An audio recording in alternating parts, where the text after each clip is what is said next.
Welcome to another episode of the Refined Peasants Podcast. I'm Wyatt. I'm Garrett. I'm Nick.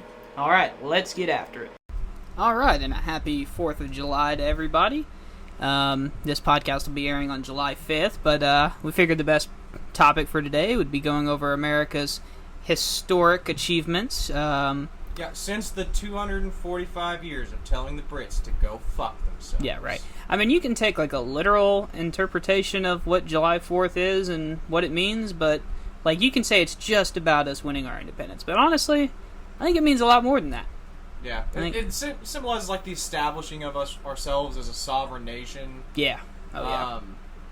Really, like the idea that multiple states could come together and create a unified government was kind of unfounded. Like even Britain now, Ireland and Britain are separate.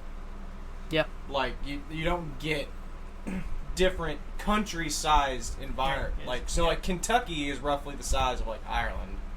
Oh, it's probably twice the size of Ireland, honestly. So like you don't get Take Europe.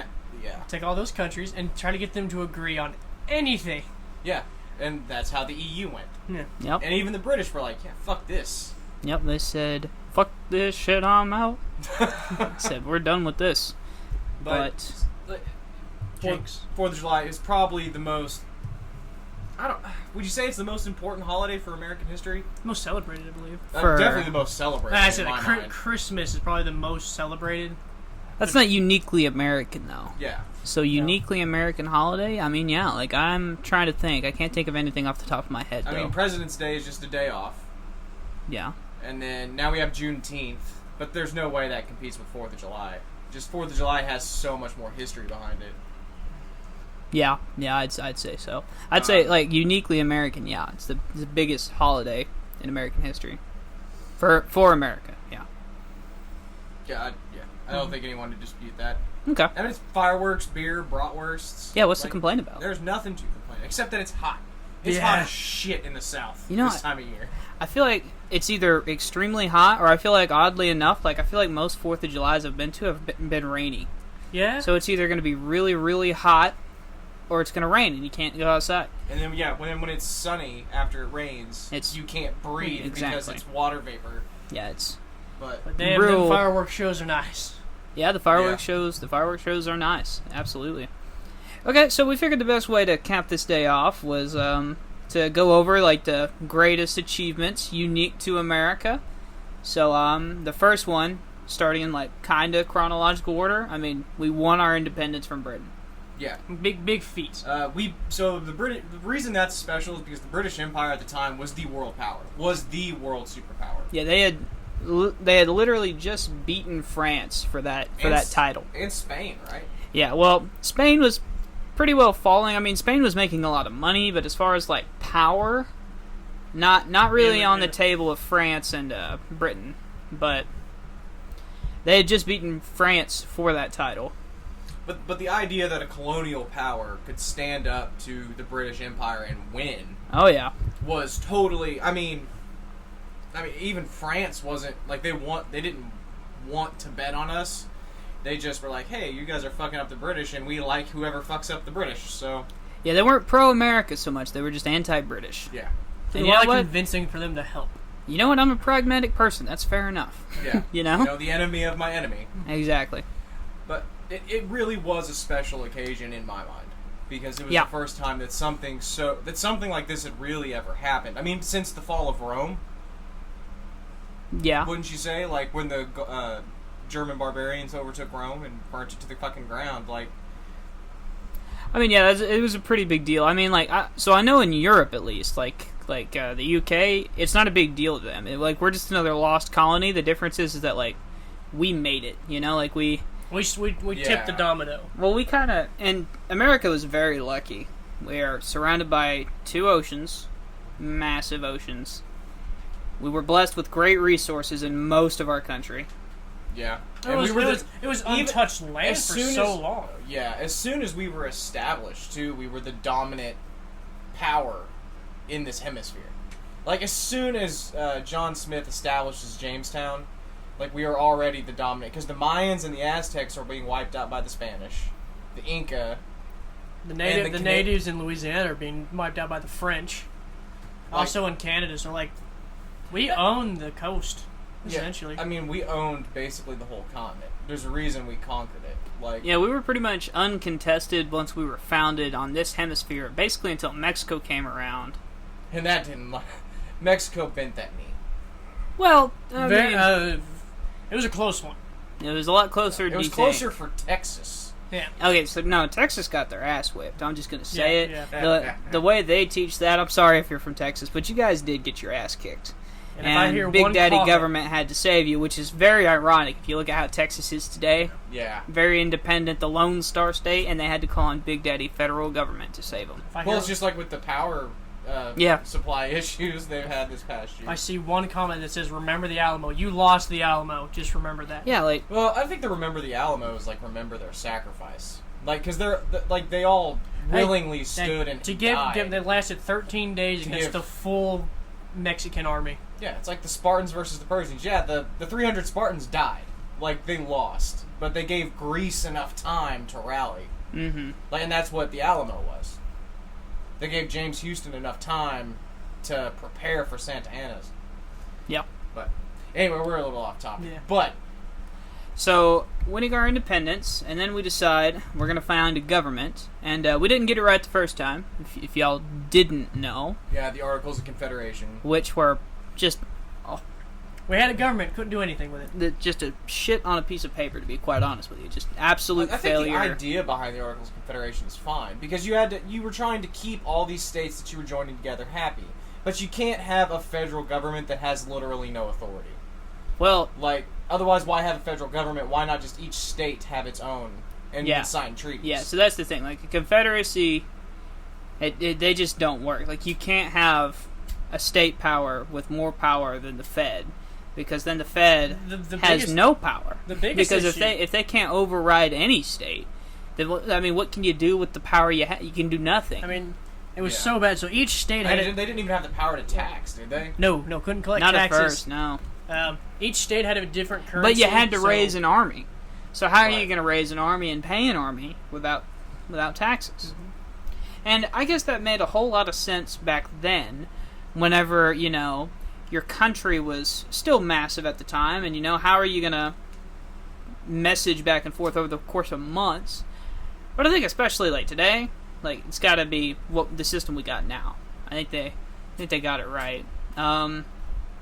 So that we founded the Constitution, and we'll eventually do, I'm sure, a whole series on that at some point. I've still got all my notes drawn up for it. Yeah. I just we haven't actually done the podcast. Right, and that'll be very interesting. But I think what are the biggest takeaways from why is that considered an American achievement?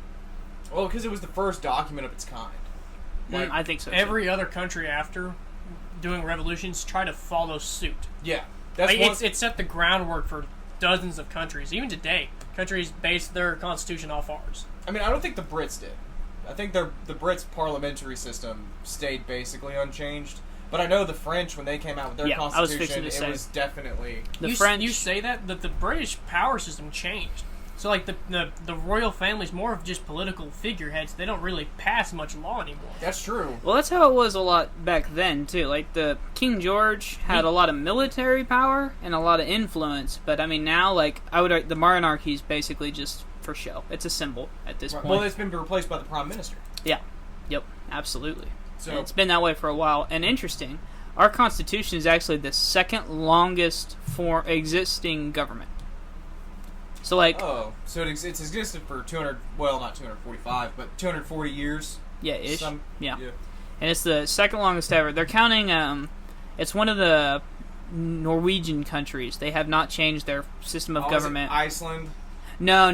It's Iceland's full of shit. No, it's like Norway or something like that. Actually, it might be Iceland. I'll Google it and I'll show an image of it. But, yes. So we are the second longest lasting government. System of government, anyway. And so, like, what made it unique to us? The founding of our government? Yeah, like, what makes the Constitution so special? Making as many people happy as it did. You took 13 states with, I'm not sure what the population was at the time, But if you put 10 people and try to get all 10 to agree, or even 7 to agree on something, and it's just impossible, for the most part. But you got 2/3 ratification of the Constitution. Through a lot of hard work. If you haven't listened to our Founding Fathers podcast, through a lot of hard work of our Founding Fathers. Yeah. Like, they wrote the Federalist Papers to basically sell it, and, I mean, some of them even went, like, damn near door to door trying to fucking get this thing ratified. Yeah. Huge movement. But I'm talking, like, what ideas in it? Like, what about the Bill of Rights? Like, what about checks and balances? What about, So checks and balances it wasn't an original idea, because there was Roman checks and balances, too. Mm-hmm. But, so, as far as the Bill of Rights, though, like, freedom of speech, that was a big thing. So, I know for a fact that the Bill of Rights wasn't in there, they weren't going to sign it. Yeah, the states weren't. A lot of states, I think all of them demanded a Bill of Rights. Well, so step one was, so my understanding about the Bill of Rights, so it wasn't in the original document, because the original document was just sort of like, how is government going to function? Mm-hmm. Yes. How is this going to work? And then it establishes our 3 branches, election law. Exactly. So the next thing they came up with, it was almost like a given. It was like, well, of course we're going to have a Bill of Rights. Like even Britain at the time had a Bill of Rights for people who lived in Britain. But, like, it was sort of like a given. Like, okay, we're going to have a Bill of Rights. Let's figure out. Let's hammer out what we're going to add to it. Exactly. But I think, so just the first one, right off the bat, so we don't have a state-established religion. I was about to say. Which was huge. That was a big deal. First secular government ever. Mm-hmm. Which is how it should be. Yeah. Your government I don't think anyone would argue with that at this point. You think so? Well, okay, so like a lot of the Middle East would argue about not having a religious government, but I'm saying, like, most of at least the West isn't gonna, even the East isn't gonna argue that. I don't know, man. I don't know about that one. I feel like a lot of Americans, I don't know. We'll get into that one for another day, but it was based on humanist values, like freedom of speech, Enlightenment ideas. I think that would be like the more scholar term. Yeah. So as far as freedom of speech, like free debate, you were allowed to bash the government and not be sent to a fucking guillotine. They believed in protest so much you got to label a lot. If y'all ever watched the Netflix, it's called Turn: Washington Spies.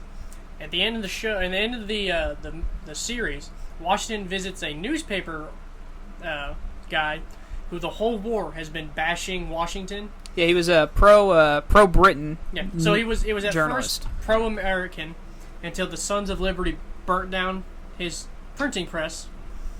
So then he went to the British, and Washington visited him, and he read one of the titles, and he basically told him, like, you're not in trouble.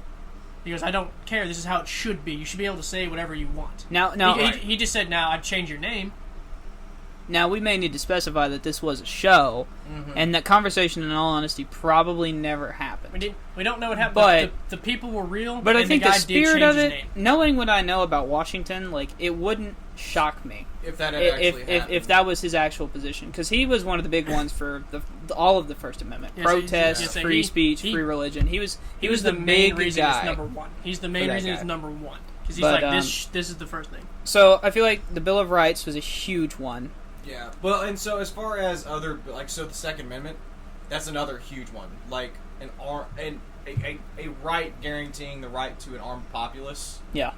Like that also, like one of the first things Britain did when India started uprising was disarm them. Mm-hmm. Like, we just lost America. Well, we didn't just lose America, but we've already lost a bunch of other colonies. We ain't having this. Right. So it's always the first step. Really, several of the first 10 amendments, which are the Bill of Rights, were pretty. I mean, the right to a fair trial was a due brand process. new fucking idea. Double jeopardy. Well, double jeopardy. The government couldn't just send soldiers into your home. Yeah, can't quarter like without permission. There's a bunch of good. Like, they're all necessary. The right to a free trial is an interesting one, because you had a right to a free trial in America, but we had magistrates back then. Mm-hmm. They're unelected. There's no way to hold them accountable if they're crooked. Versus now, at least at the federal level with the Constitution, it was federally appointed. Like, you had to you could hold the judge accountable if they messed up.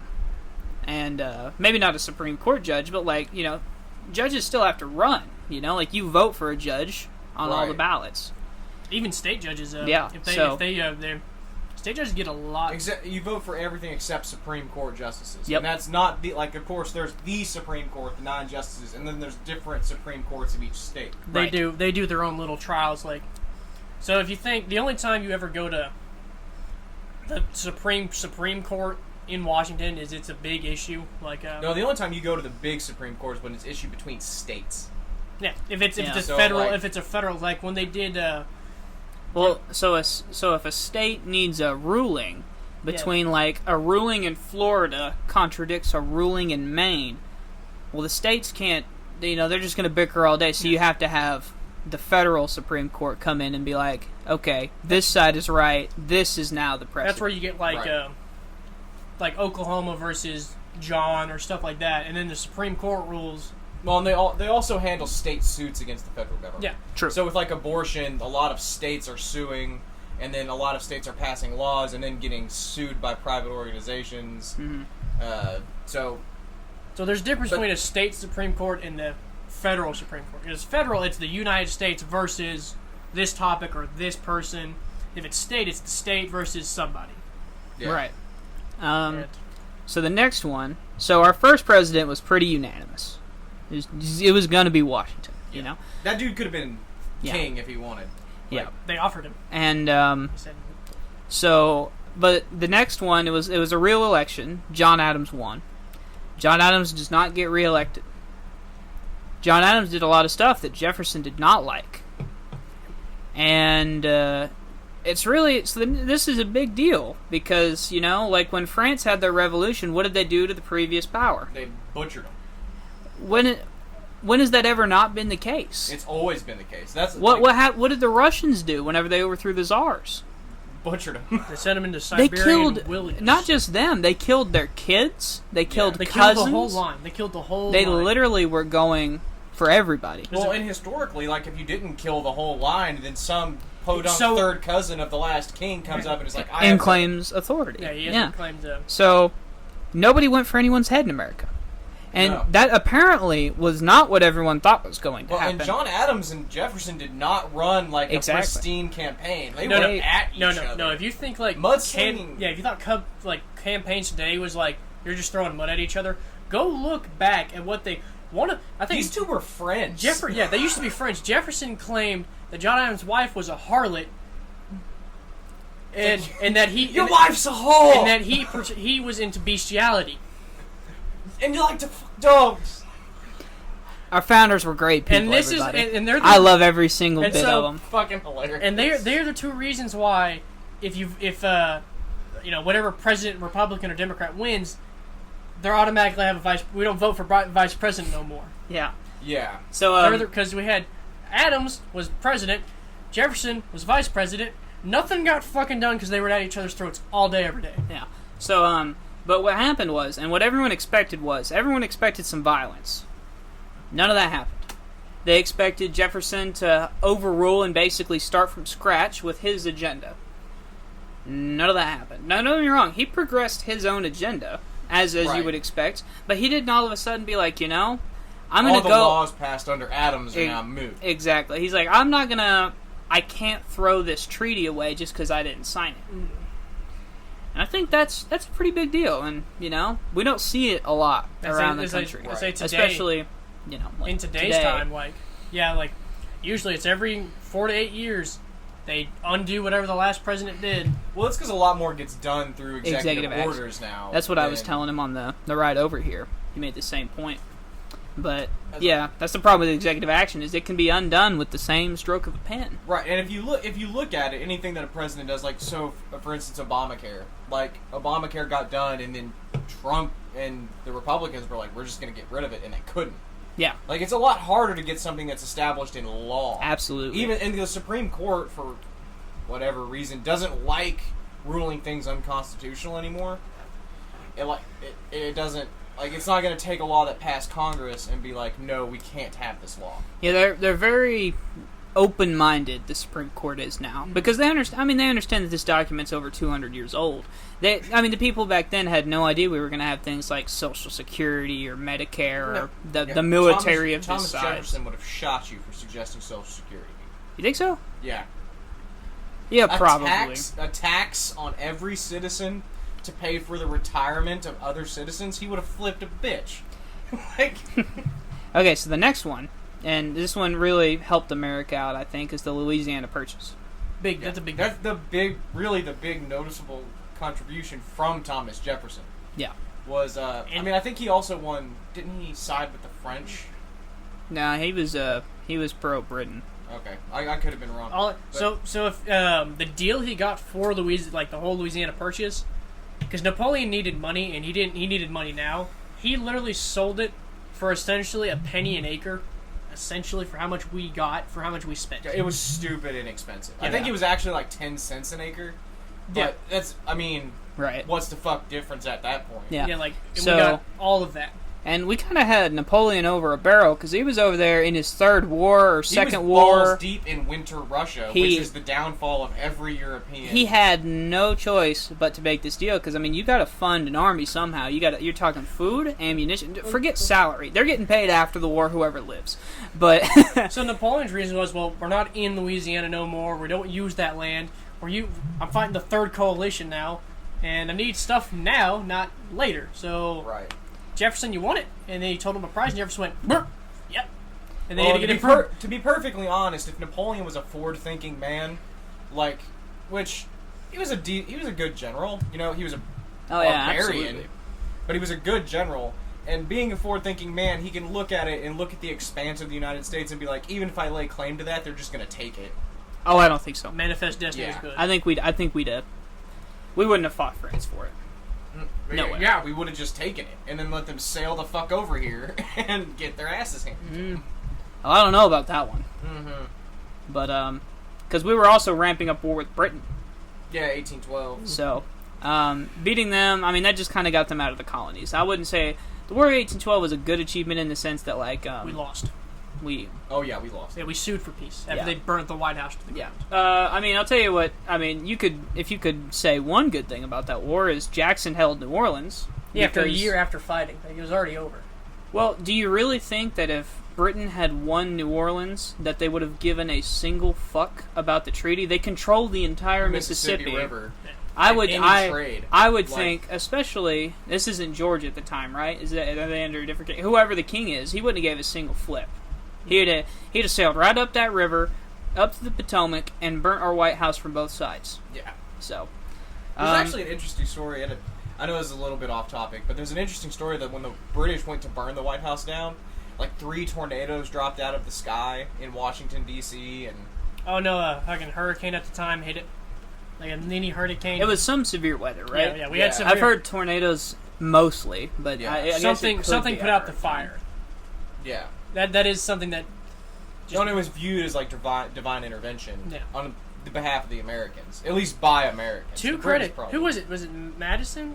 War of 1812. Yes, he barely got out of there too. To the credit to his wife, she got all the important documents out of there. Yeah. Like Good. she saw what was happening, and she said, "Madison, get the fuck And- out! Grab the papers. Let's go. Grab everything. That Yep. keeps us a country. Go." Yeah. Like she's like, "Yeah, we're taking it. We're taking the painting of Washington and everybody else. Let's go." Yep, took all the important stuff. He just barely made it out of Fuck, there. even Robert E. Lee didn't burn down Washington D.C. and he could have. Yeah, He ever he got was it. right there. So the good thing about DC, at least from our perspective, it's not a very military. There's no point in taking it other than the symbol. Right. So Lee was like, no, there's no point. There's no military. Now he was going to surround us at one point. That was the whole reason for Gettysburg, but Yeah. there's no military reason to take it. But Well, his whole Well, plan if you was. surround Washington D.C., you cut off communications with the Union Army. Well, from the president. his whole Yeah, plan You was just, at to. that point, you just got to hope Grant comes in on his own and fucks him up. Well, Which the- Grant would have. The whole Grant- point. Grant the whole would've. point was Washington is you get the president. The president will eventually sue for peace. yeah, I don't think Lincoln would have. I really don't think so. You say that until cannonballs start hitting your house. After, no, I think Garrett's right. I think Lincoln would have stood you it just out. kill me. My wife's crazy. What? All my kids have died. You're not gonna, not all of them, but you're not gonna kill much more of the Lincoln family line. Right. More than smallpox has, you and know. on a public execution like that of an American president, like one, I don't think Lee was that dedicated. So the problem is Lee didn't hate America. He just couldn't fight his fellow Virginiamen. Yeah, he was a statesman, that was a big ideology thing back then. People don't know Lee was actually the first choice to be the Union Lee president. graduated top of his class with Grant Yeah. from West Point. Yeah.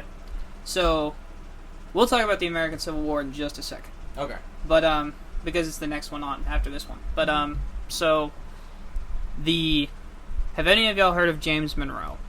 Yeah. Does anyone know what he did? Other than Yeah. he beat Andrew Jackson in an election that was kind of rigged. No, he was one of the founding fathers too. Yeah. No, yeah. He wrote Yeah. some of the Federalist Papers, didn't he? I think I've No. got that in my Constitution series notes. No. This wouldn't have been him. That would have been John Jay. Mm. That would have been who that was. Alexander Hamilton, John Jay, James James Madison. James Madison. Yep.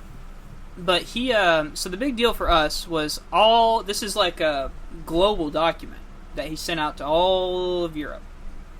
And basically what happened was a country somewhere in South America, they were one of the last ones to declare real independence. So most of South America, like United States down, had independence. Yeah. And he basically told Europe in this document, the Monroe Doctrine, Yeah. you are no longer welcome on this hemisphere. This hemisphere is guarded by the United States. He said, you will not, which is actually, ironically enough, does anyone know where this document ever came to play again? It was irrelevant for probably close to 120-something years. Yes. The Cuban Missile Crisis, JFK said, I have precedent to defend Cuba from Russian tyranny, even though they wanted the Russians, but it didn't matter. It's like Yeah. Castro was willingly and Well, trade. Castro was a fucking communist. Like, I don't think anyone would have done that. I don't think Castro would. Is but- Cuban Missile Crisis on here? the Cold War should be. We'll get down to I got part of the Cold War on here, especially towards the end. But so the next one, so the Emancipation Proclamation was bold because Lincoln did not have to do that. So This is before the war ends, too. yeah, the confliction I feel with the Emancipation Proclamation is it was 90% symbolic. So any slaveholding states that stayed with the Union were exempt from the Emancipation Proclamation. And the southern states basically got the Emancipation Proclamation and said, well, fuck you, you're not our president. Right. You want to know why So- the Union members were exempt? So- Because The he border didn't want states, you mean, guys? So, Like the slave states who stayed in the Union. I'm just Yes. making sure. I'm So, just making so the reason, the only way he could get this passed was he had to admit slaves were property, and what all the Emancipation Proclamation did was it let the Union Army take Southern property and free it. That's all it did. So when Unions would conquer like a plantation, they free all the slaves because they could collect property from an enemy force. So, And I'm not trying to take anything away from Lincoln. No, because no. he's basically making the announcement that when we win, slavery's done. Yes. yeah, oh yeah. Like, that's what the meaning of it was. A lot of people think I that think- the reason he did it was because Britain was itching. The whole, like, Western world was watching to see what would happen. And Britain was fixing to step in on the side of the South. Yep. Because a divided America is a weaker America. It wasn't until Gettysburg when Lee lost that Britain stayed out. And, well, Britain, at this point in time, had already kicked slavery out, and they've basically stopped, single-handedly, they stopped the transatlantic slave trade. Well, so they stopped slavery in Britain proper. They did Correct, not stop it in their colonies. Well, people in Britain, like Parliament and everywhere, were very against slavery because the people of Britain were against slavery. Now, if they didn't see it in other colonies, they didn't really care. But as soon as Lincoln laid out the Emancipation Proclamation, the people of Britain said, we can't go to war with them because they're fighting for a noble cause, and we can't fight the wrong side of a cause that we just fought. Right. So that's... The historians are really looking into this to see, because there's some correspondence letters with, oddly enough, Karl Marx. Believe it or not, he was a pen pal with Karl Marx. Abraham Lincoln? Mm-hmm. Ew. Yep. He corresponded with Karl Marx. Karl Marx was a big anti-slave guy, too, like, defending the right, because it was still a hot-button issue, but there was no change to get in Britain. but basically got the people of Britain to be like, you can't go to war with the U.S. on the side of the South. We just fought this fight that they're fighting. So, and then of course the next one is winning the Civil War. I think that's a huge American achievement. Grant was a fucking bulldog. If you haven't seen the History Channel's series on him, Grant was a great tactician. And he gets a bad rap, mostly from Southern publications about being a drunk and being belligerent and... So, fun fact, so Grant, the patrol, he was a drunk during the Civil War. Not accurate. Not accurate. In the war before, he was, because he saw so much gruesome horrors that he saw basically his whole platoon get slaughtered. Right. So he turned to drinking, but during the Civil War, he didn't really drink. Now, of course, Grant has a lot of casualties. Yeah. And to go against consensus, Grant actually cared about his men. The only thing that his fellow, commanders with him were worried about that turned him back to drinking was he was losing so many men and he was getting the same PTSD of... Well, fuck, after Gettysburg. Yeah. And Gettysburg wasn't Grant. No. But fuck, after that first encounter with Lee, where he wins and then gets his ass handed to him. Like, he's got them into retreat, and of course, Grant's whole policy has been, retreat my ass. Yeah. You follow him and you end this now. Well, fighting Lee, that didn't work out so well, because Lee's like, oh, he followed us, that dumbass. Here, I'm going to turn around and whoop you. So Lee was great at the Southern fighting. He knew every bit. Western fighting. So Lee's biggest mistake was running from Grant. No, his biggest mistake was Gettysburg when he did Pickett's charge.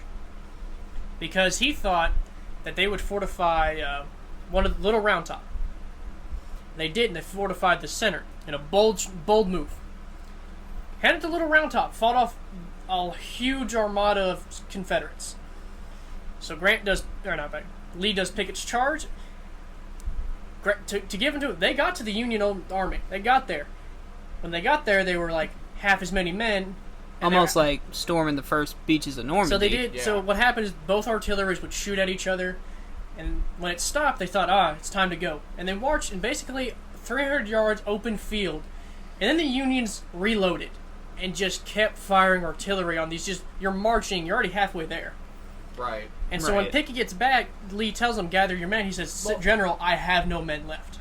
Yeah. Because I have nothing. That's part of what made the Civil War such a huge, it was casualty-ridden war. Old tactics, better weapons. Yeah. Oh, yeah. And the funny thing is, what made it also so gruesome is, a lot of the Civil War was shoot once, bar fight. Yeah. Oh, yeah. There are so many fights that were literally just, in the middle of a random, wooded area. Shiloh. Now, the major... Yeah, Shiloh's a big one. Shiloh was big. Antietam. But, Antietam was in the middle of the woods. Gettysburg, after, that first few shots was all just... It was, so it was, but I'm talking, Antietam was literally, in a woods, in a river, old riverbeds, right? And it was the first shot, and it was literally, you're beating the fuck out of each other with broken guns because you broke your gun on a dude's skull. It's the deadliest battle in American history. But no, no. Bloodiest single day. Bloodiest single day. So most deaths in a single day. And it's in high. Antietam. Because we lost more at Gettysburg and on D-Day. And there may be some more, but it's the but those were multiple day campaigns. Yeah, it's the single bloodiest day in American history. So I think a big part about the Civil War that gets lost is that let's not forget Lee had a tag team partner, Stonewall Jackson. Yeah. And he was at first probably a comparable war hero after he held the line at Bull Run, because he was not supposed to win that. That was supposed to be an example of...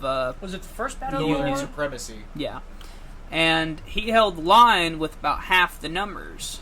And then he decided to charge on congressmen. At Bull Run, these congressmen were up on a hill watching the battle happen. Yeah, these spectators. And not only did he beat the army they sent to kill him, he then charged up on the hill to fight them. So, which is just badass. Yeah. And do y'all know why we lost him? He died of a disease, didn't he? No. He died to friendly fire. Did he really? Yeah, he was on horseback, and some low-ranking guy shot him.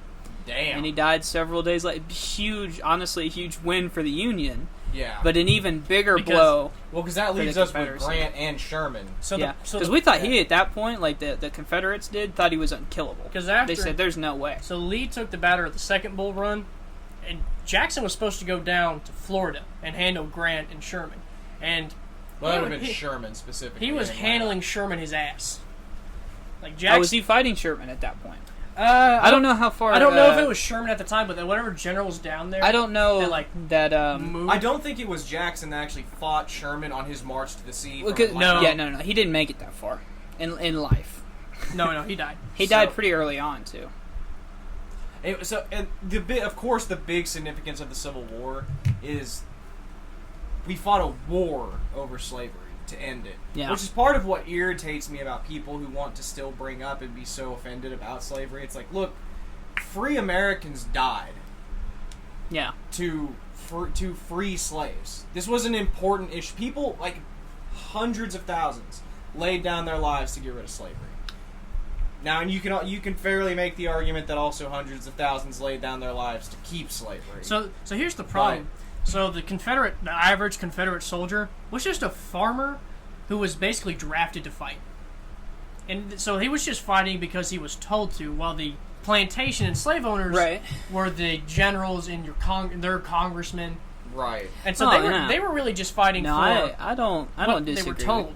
I don't disagree. I think most of the people fighting that war, first of all, didn't own slaves, but I think they were tricked into fighting for slavery. They were Yeah. told. They were It's probably same told. reason- The union wants to infringe That's- on your rights as Your a state's right. That's how most of our wars have been, especially like recently, like Vietnam. That 18-year-old boy did not give a single frick what happened in Saigon or wherever. You know what I'm saying? They didn't care in Iraq for the most part. You know, Right. but they were sent to war because they were told to. because they were told to. And, the 13th Amendment, It's obviously a huge achievement that freed the slaves. Say, like old bitter men sending the young stupid to go fight. Well, that's the story of human civilization.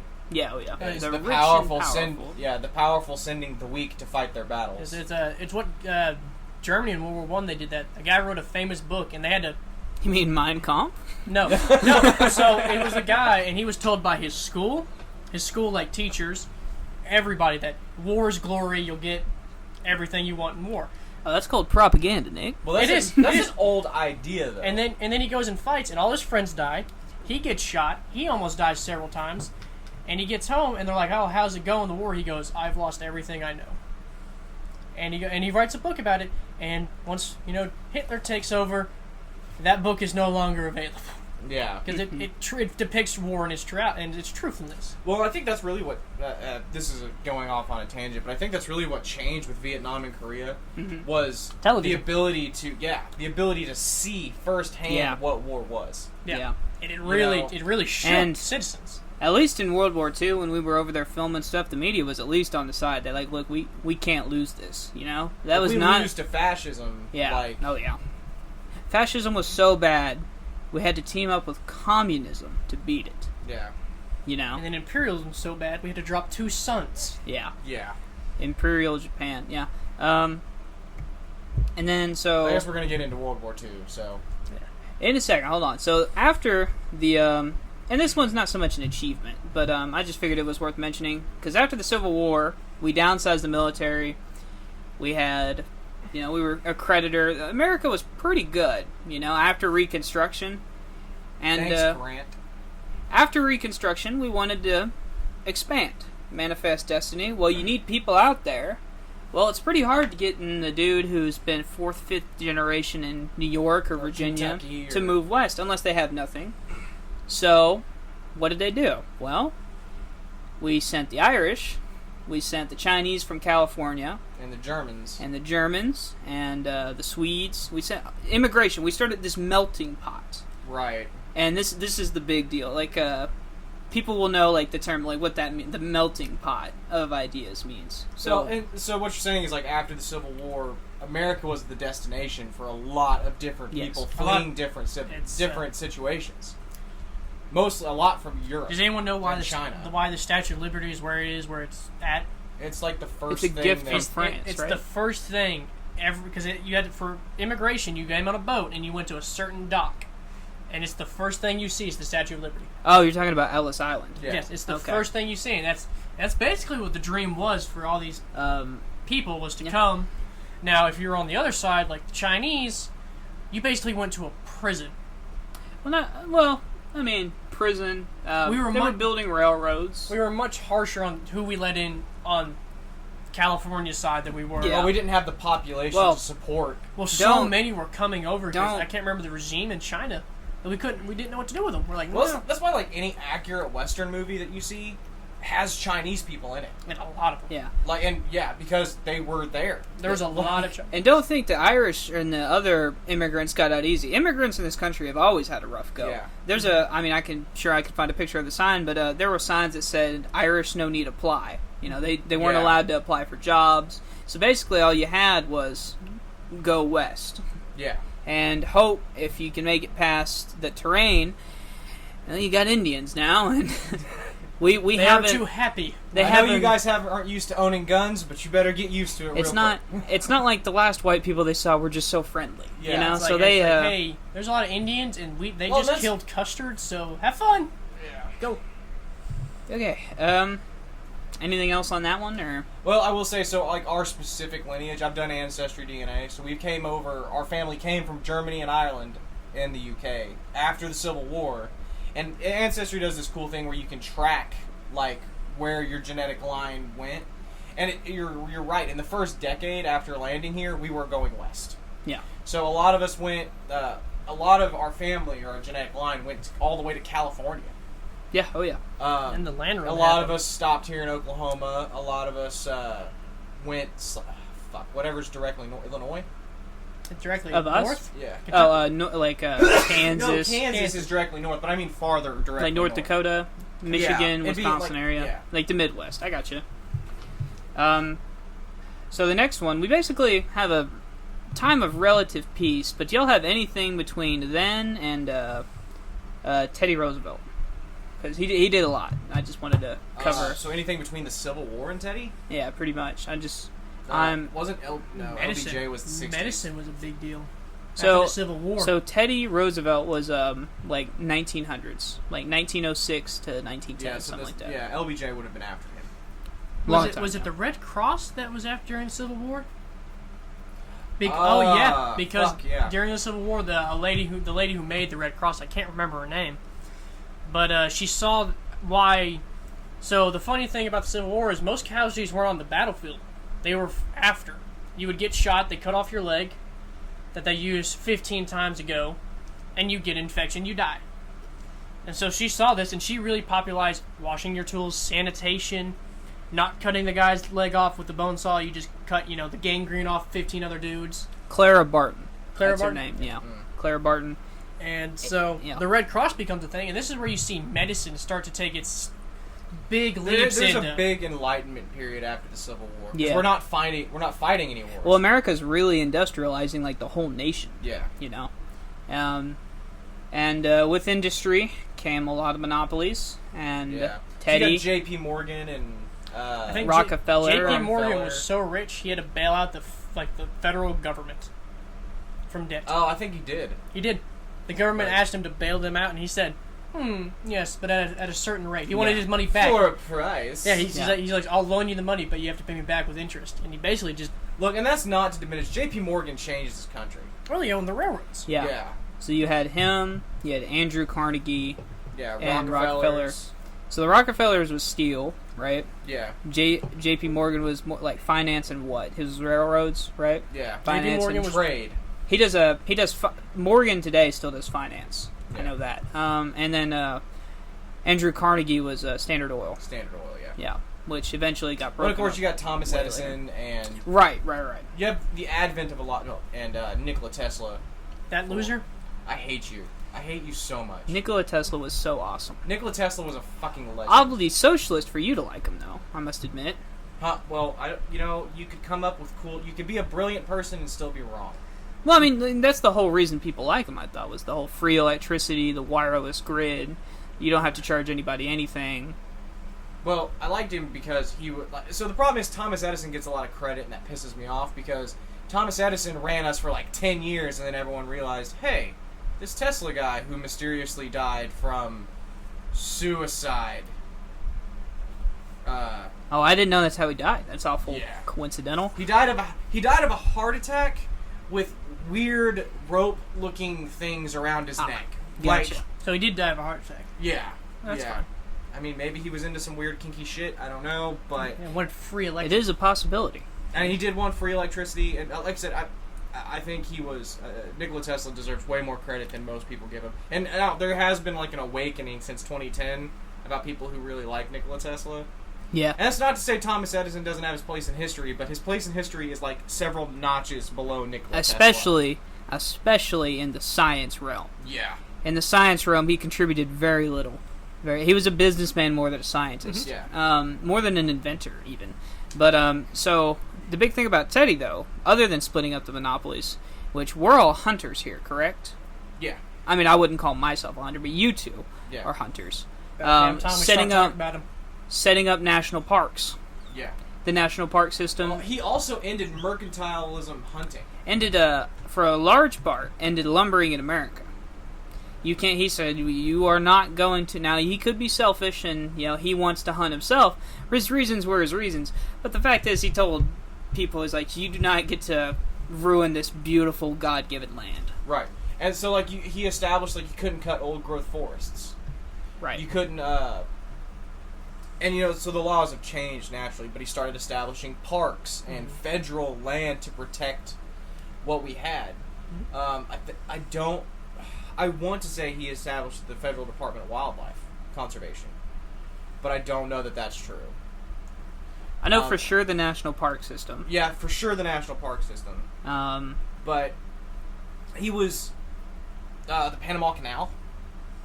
Yeah, that's Teddy. a big one. Yeah. That's a big Theodore, one. no. Mount Rushmore. Yep. Oh, yeah. Theodore Roosevelt. Mount Rushmore is a little fucky. What do you mean? So, Started by Teddy then? So they wanted to build Mount Rushmore. And they did. So End of story. first they found gold in the mountains, and they mined all that. Really wasn't like they had Indians there that had a treaty that was their land. They can't take it. Well, we kicked them off. And then we're gonna get upset every time American federal government kicked Indians off land. We're just gonna be upset all the time. So the funny part, so it's a park now. We probably should. So the guy who wants shouldn't kick who Indians wants off to the land. build Mount Rushmore, he does Washington, Jefferson, Lincoln, and he's like, we need one more person. And Teddy Roosevelt was the guy, and he knew Teddy Roosevelt. He goes, you want to be on a mountain? He said, all right. Hell yeah, carve my face next to Lincoln. Well, I should just tell you, I have no issue with Teddy being on the mountain. Yeah. I mean, I could replace him with some other, I can replace him with the other Roosevelt.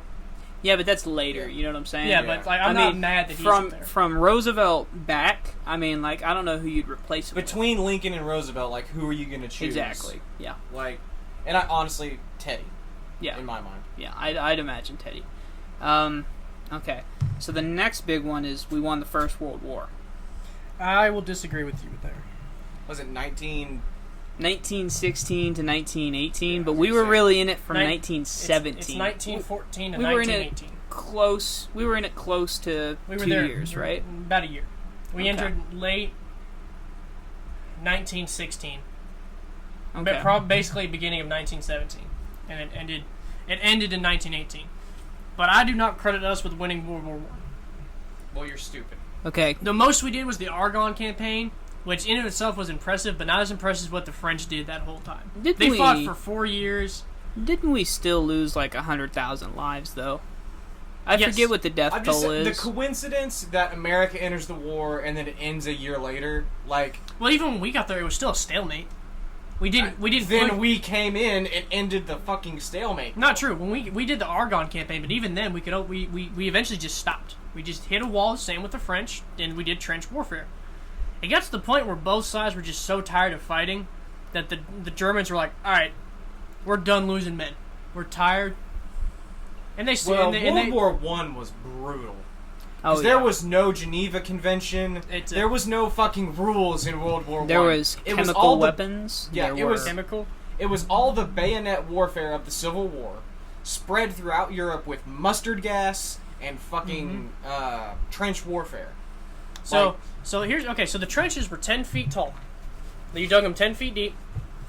And what you would do, you were a soldier. Nick's our local war buff, if you guys haven't realized that Love yet. this.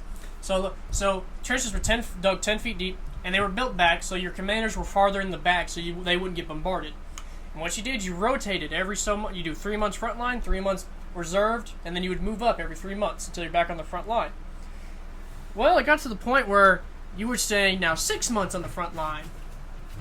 And so what would happen is you would sit there all day. You would have... And just wait to die, right? Pretty much, you would have enemy snipers at some point take crack shots. But you would wait for a whistle, and you would climb that 10-foot trench, and you would run through no man's land that was nothing but mud, barbed wire, and bodies. Bomb holes. And you would basically run into machine gun nest. And you would hope to God they ran out of ammo when you got there. So the big thing about World War I is machine guns combined with trench warfare, and then Europe was ahead of the game in artillery. And basically, it was not only trench warfare, so even if you just buried yourself in a hole and just hid from snipers till you heard the whistle, there was still a decent chance that bombardment, a stray could just, shit, they only had to get lucky once. Yeah. You know? So planes were a big thing. We would start dropping bombs. I guess that is something big before World War I, is the advent of aerial tech. I mean, the Wright brothers. Where was that at? North Carolina? Yep. Yeah, I think so. But planes in World War I, from my understanding, was mostly for observation. Not true. You have the Red Baron and his flying circus. Yeah. He was the best pilot. He was German, wasn't he? Yeah. Yeah. He was so confident. Once again, the Germans ahead of the game on aerospace. Literally, he was so confident in his ability, he painted his ship red, and so did his other members painted theirs, and they became the flying circus. You know how he died? Stray bullet from a pistol is the consensus. Seems like if you're a really good general or fighter, you should probably just not hang around your own men. See, well, no, it wasn't. It was an enemy soldier, I think, on the ground. There's a lot of people who claim to shot him, but we know it wasn't a plane that shot him down because he died and he crashed. And so what they did was the British or whoever found him were so respectful, they gave him a proper burial. And what happened? A worthy opponent. Yeah, and but the worst part about the trench warfare was, even if you were in the trench, if you fell asleep, you could sink and suffocate into the mud. That was a very bad thing. Rats, tanks. You see the first invention of tanks. Well, tanks don't work very well through mud, is what we found out. So do you know all tanks are hermaphrodites? Tanks have genders. So during World War I... No. So World that is the War most Gen Z shit I've ever heard in my life. Tanks have genders. They're machines. No. So they're indifferent. A male tank is one with more than a 25mm gun. A female tank is one with just light machine guns. Well, they started realizing we can put both on there. And so, literally, you can see World War II spreadsheets. You'll see male, hermaphrodite. I just want you to know, I'm not taking any of this seriously. I'm not. This is. Nick, you might be right, but that's a bunch of shit. I don't care. No, I'm going to prove y'all wrong right now. A tank no more has a gender than my water bottle. Yeah, exactly. They're machines. They no, stop. But so why do you not credit the United States with this as an achievement? So we deserve no credit? Are you saying that, or we deserve little credit? Like what exactly? Not as much as we won World War I. To be honest, the French did. The French won the war because they held off the longest. I mean, I wouldn't disagree that they're primary, that they're the biggest reason. Well, if the French don't hold off, neither do the British. I mean, yeah, there was no way we could do D-Day in World War I. There's just no way. So, okay. So I'll give you the claim. I will say we perfected clearing out trenches with shotguns. Yeah. Well. So, yeah, that was a big deal. End of the day, though, we beat the Germans. Yeah, it's always nice. Twice. If only they'd have tried again, we'd have gotten the hat trick. Yep. 3 times in 1 century. Yeah, the Germans know they don't want the third ass whooping. Yeah. So, right after World War I, the Roaring Twenties happen, and women get the right to vote. Yeah. Mostly in part for what they did during World War I. Yeah. And, Rosie the Riveter? Mm-hmm. You know, a lot of females went to like Ford Motor Americans Company. are spoiled now. Like back in the day, Americans had to make sacrifices. You did when freedom. We went to You did war. freedom guard. oh yeah, there's no way people do freedom guards like they You did know in that's World why War we have II. daylight savings time. To save power, to save natural gas for the war effort. I think you're one of those guys, like you're an expert in one field, so you associate everything to that one field in your frame of knowledge. Because I'm pretty sure daylight saving times is for farmers. No, wasn't a thing. Established by Ben Franklin. I was about to say, I thought it was by Ben Franklin. Wasn't widely used. So the reason it became because we wanted to save natural gas. You're one of those guys. No. You are.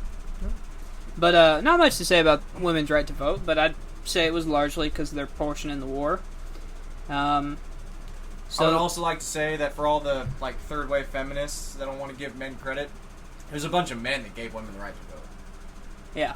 Like, in all honesty, like we were probably just sick of getting nagged by our wives about it. Like, yeah. So then the Great Depression happens.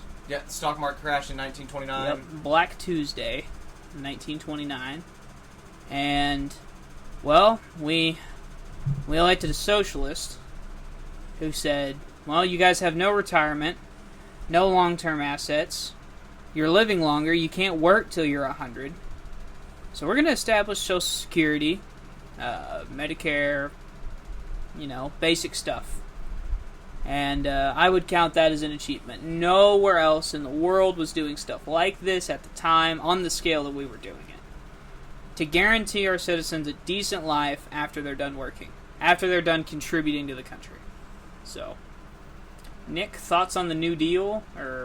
So, I'll say it again. I'll say it 100 times. I don't think the New Deal got us out of the Depression.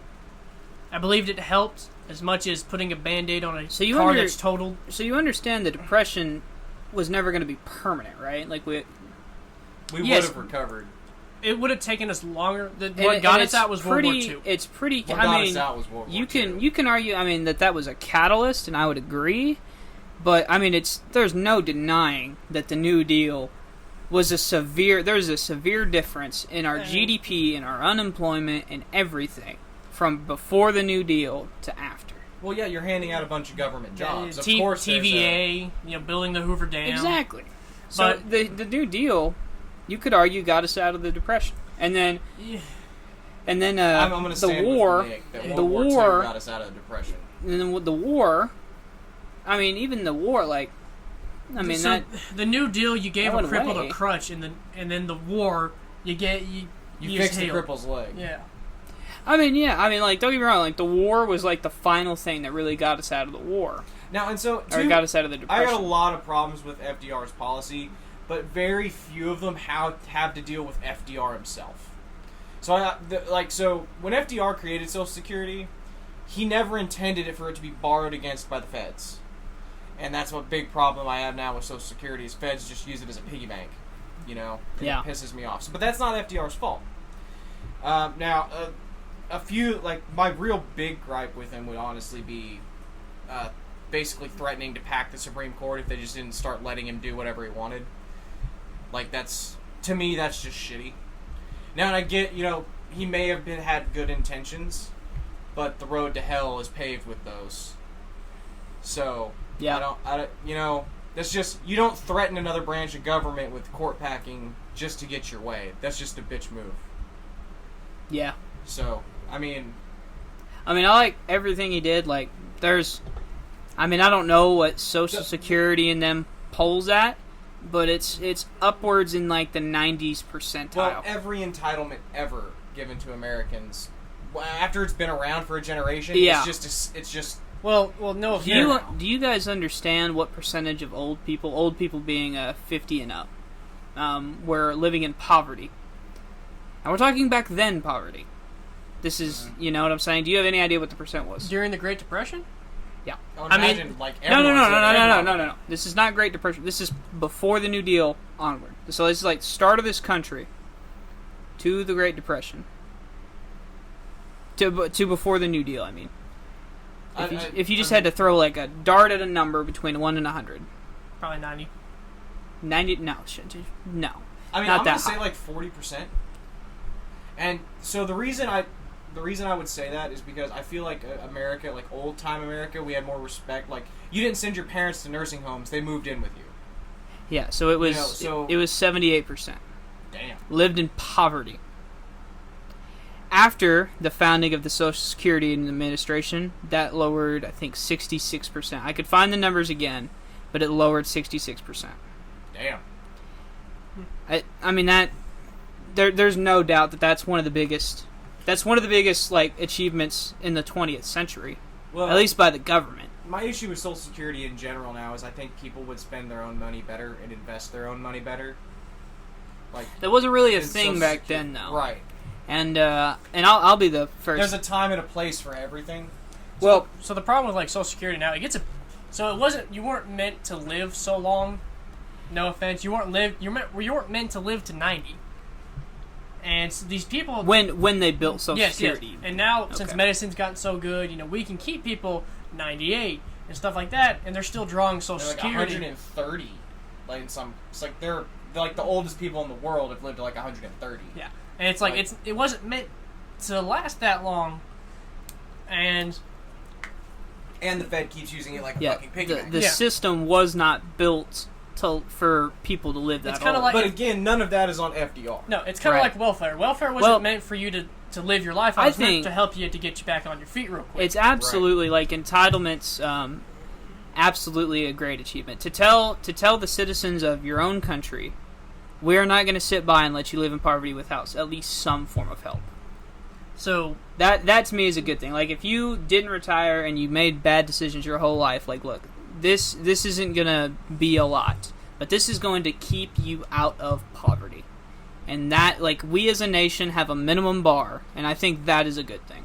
And I think FDR deserves that's an American achievement. We were the first country to not give up on our own citizens, even if they've made bad choices. I'll tell you the good. I'm conflicted, but again, not because of anything FDR established. Like, I think when he established some of these things, so like the TVA did good work. There was not rural electricity. You know what I'm saying? And no one, like Carnegie and them, weren't investing in rural electricity. Yeah. So it was a okay thing for him to come up and create the TVA, and the fact that he created it at a time when you really needed it was probably a smart move. Okay? I have a problem with how some of his policies have been abused since FDR. Okay. We will get into that on a later podcast because I'm willing to bet that you are confused in a bad way about entitlements and Social Security. Because I mean, there's a reason they don't go away even in Republican states. It's because Republicans like them just as much, and in fact, the data shows that they rely on it even more dependently than Democrats. Oh, it's not a partisan issue. I just think people should be held accountable for their own decisions. If you've made choices in your life, And that's fine. But you don't hurt the children of like said people, and you don't let these people suffer. but we don't give the money to the children. We give the money to the parents to raise the children, and then go buy meth. So we're all Americans. Like we need all of us to do good, And if a bunch of us are doing bad, that's how you get radical stuff thrown out there that hurts. As opposed to a socialism push and. Well, I think that's what we're seeing eat now. The rich. I think that's what we're seeing now. Is we're seeing a So radical we just haven't change. handed out enough money, so they're coming for all the money. Proportionally, I mean, obviously, the answer is no.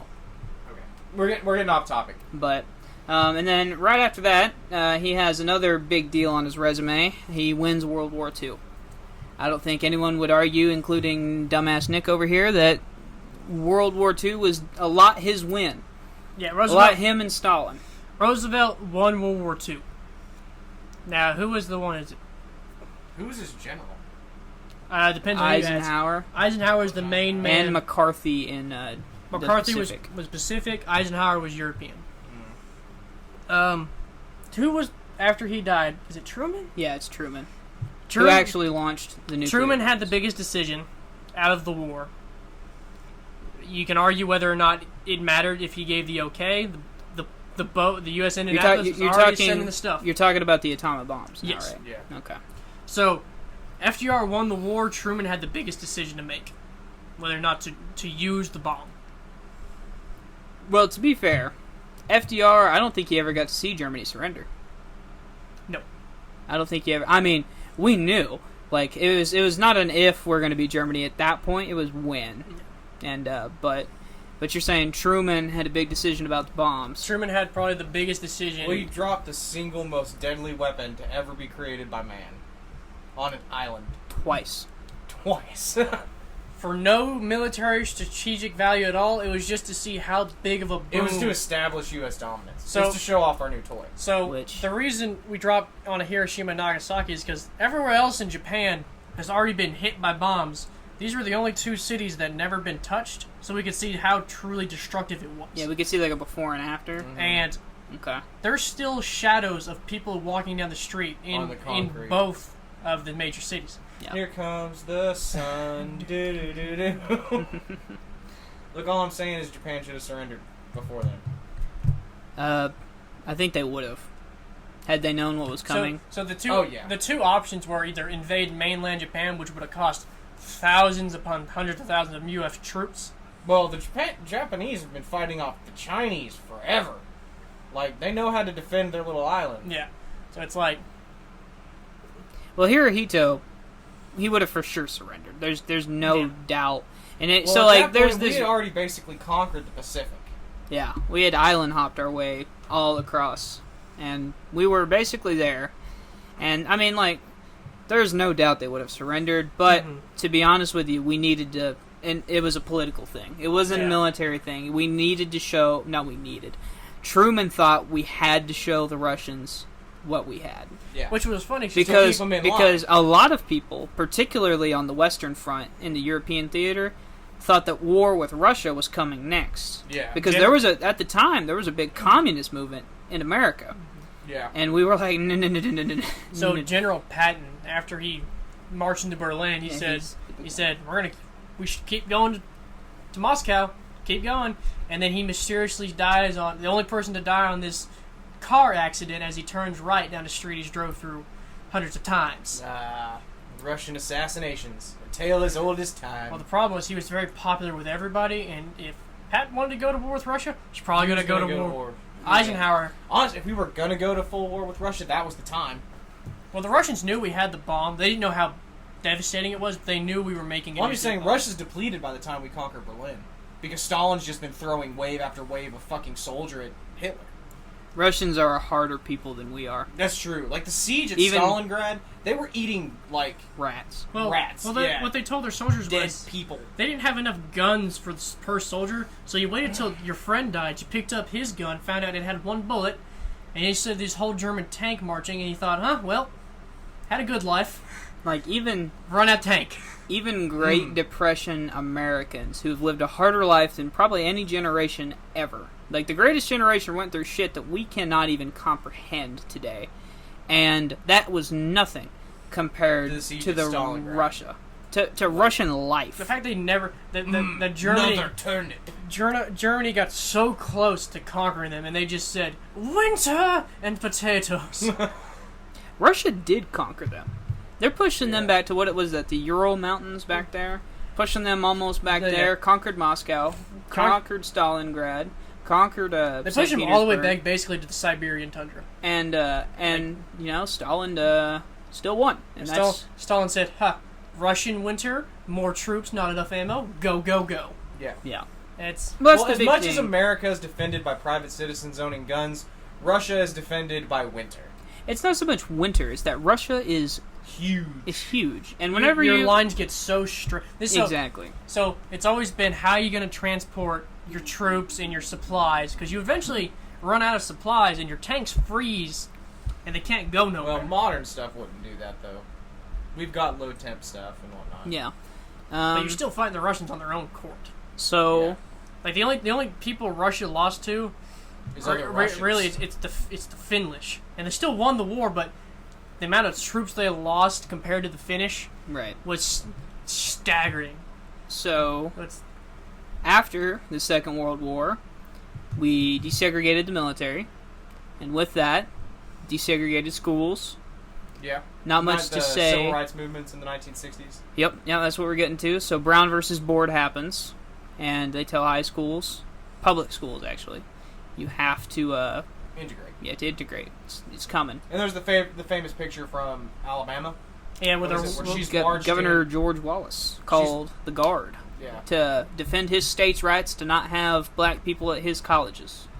And President Kennedy says, George Wallace, Fuck you. step aside. Governor Wallace steps aside. It's a beautiful, and the black lady walks into class, and Governor George Wallace is just staring her down with a death stare. And it is crazy. Yeah. So, they integrate schools. I don't care how much Ibram X. Kendi you hear or read. America has come so fucking far.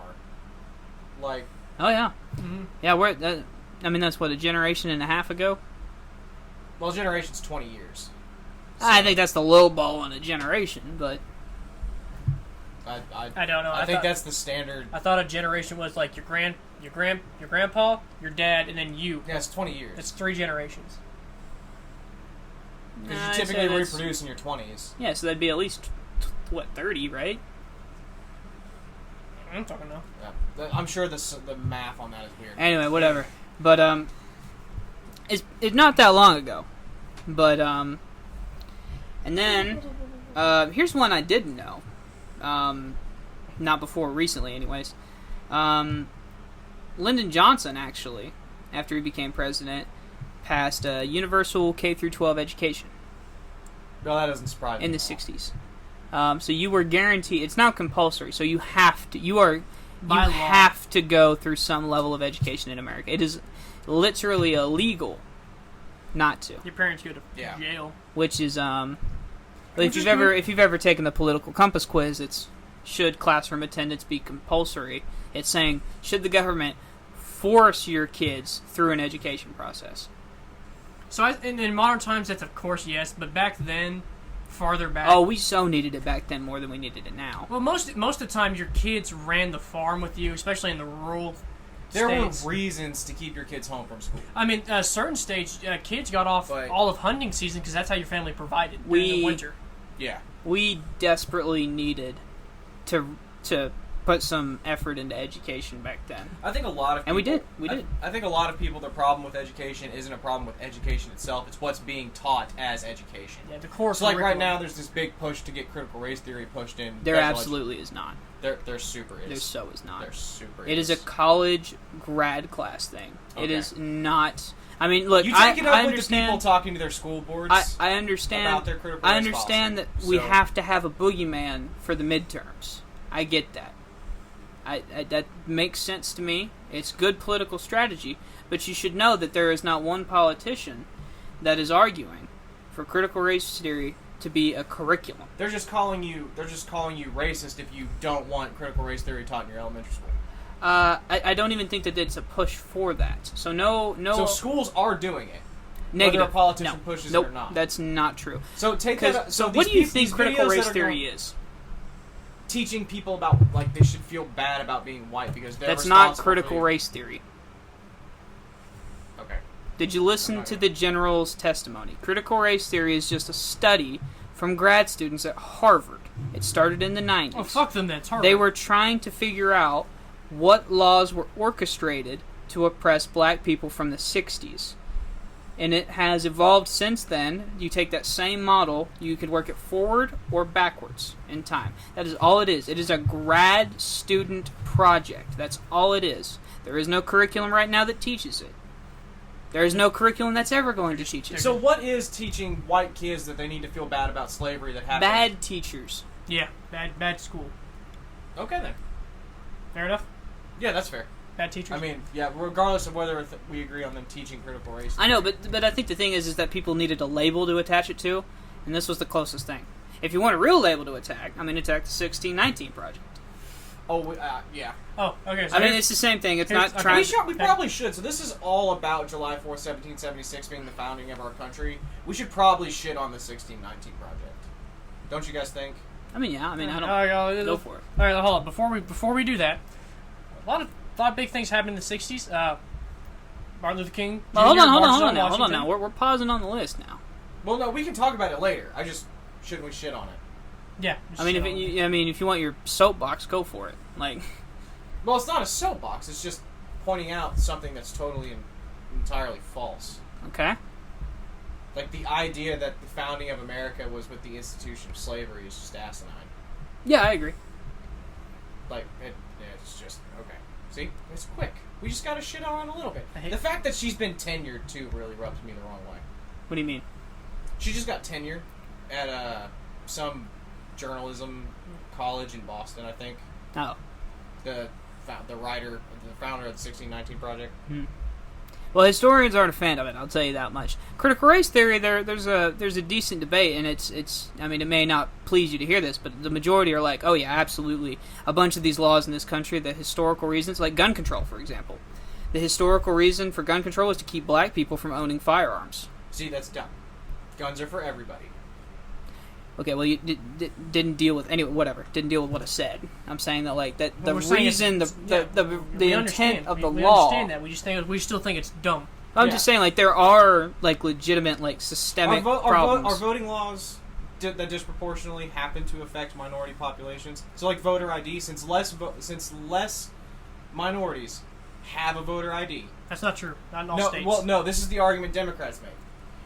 Less minorities have a voter ID, therefore, voting ID laws are discriminatory.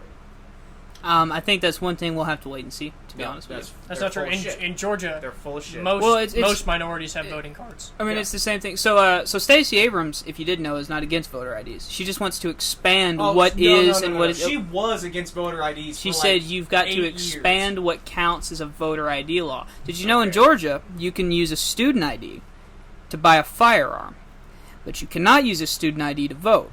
And all she wants is a level playing field. That has not have been her whole stance throughout this whole thing, because she was an avid. That is her stance, at least now. Okay, but you can't say this is what she's saying now, that it's popular because the Democrats are finally getting on board with voter ID with the hopes of passing HR 1, and you can't say that doesn't erase the past decade of them calling voter ID laws racist.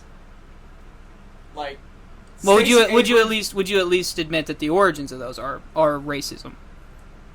So like actual Jim Crow laws that prevent. No. I'm talking about voter ID laws. No, I would not. Okay, so Minorities have how much have you looked into it? I guess it's a fair question. about voter ID laws. Yeah, the origins. Voter ID The laws in modern society have Today, not- yeah, I'm talking like 2008. 2008. Yeah, like this is when it started. So they probably get acted into state legislation around 2009, 2010. So modern. So okay, in voter ID. 2010, what were they doing with voter IDs laws that made them racist? There's a bunch of. I can leave a link to in the description, but basically a bunch of Republican state legislators were like, because they were so scared of Obama after he'd won so big. I mean, I don't know if you've ever seen the poll numbers. He won 60 Senate seats. Okay, we've been over this. Yeah, okay, So- I'm just saying. They were trying to cut the amount of people that were voting, because when more minorities vote, I don't know if you've ever looked at the demographics, they vote almost entirely for Democrats. Almost entirely. That's It's not true with Trump. Trump won in 2016, won a disproportionate. No, in 2020, he won a disproportionate amount of minority votes. Yeah, so what percent do you think that is? I don't know off the top of my head. It's probably, black people, it's probably in the 80s. Hispanics, it's probably in the 60s voting for Thanks to for Lyndon B. Democrats. Johnson. And then others, it's even higher than Okay. Hispanics. Okay, we're getting off topic here. We're getting way off topic. Yeah, we're gonna get way off in the weeds if Yeah. we keep talking. So, about this. Martin Luther King does his March on Washington. And gets shot for his trouble. Yep. Sadly. Which, yeah. Yeah. Big thing that happened was JFK. Assassination. Cuban of Missile Crisis. Yeah, So the winning of the Cold War.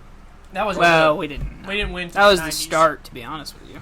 Oh, that's right. The real- It was like 91 when the poll came out. Yeah. So So eventually, Kennedy dies, and liberals finally have the leverage they need.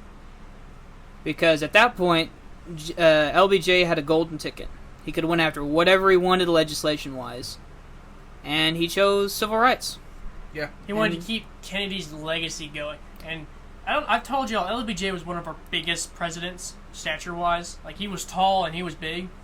And so what he would do is he would go basically to Congress, look at because they would hold up in the whole voting, and he would basically go to the Speaker's house and he goes, "Get your shit together and get this passed now."